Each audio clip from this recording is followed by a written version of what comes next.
Verdun, February 21st. One of the most brutal and exhausting battles of history is starting. Lasting almost 1 year and with more than 500,000 casualties, Verdun longer remain in the words of the few lucky survivors. If you haven't seen Verdun, you haven't seen anything of war. Even after such an absurd event, in which thousands of lives ended in the name of their nations, humanity still repeats the same mistakes. In the last 100 years, violence had numerous aspects, being present in different events that too often are forgotten. Like in Italy, 10 years after Verdun, where Anteo Zamboni, 15 years old, tries with a gunshot to murder Mussolini. Zamboni fails. The crowd decide to beat up the boy until death.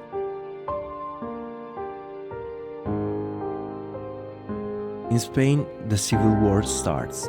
In the same year, the writer Federico García Lorca is executed for being Republican and homosexual.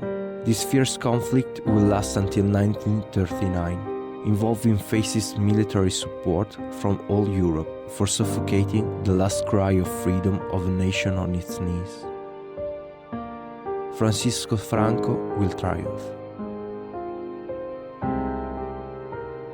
In Nuremberg, the trial for judging the crimes of war and genocide perpetrated by Nazis ends.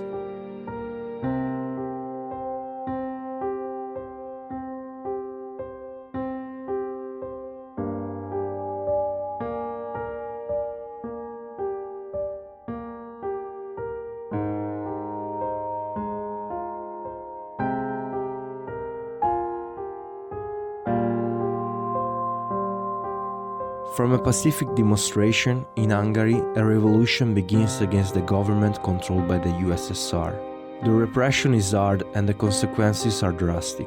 2,652 Hungarians die in both fronts, and other 720 other soldiers from USSR share the same sad fate.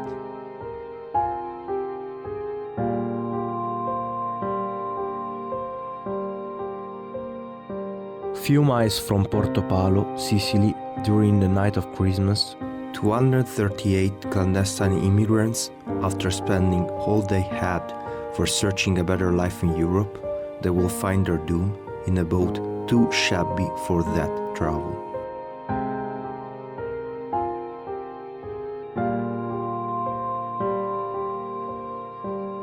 From the 12th of July to the 14th of August, the world is a witness of war between the Lebanese Shia Islamic militant group Hezbollah, supported by Iran and Syria, and Israel, supported by USA.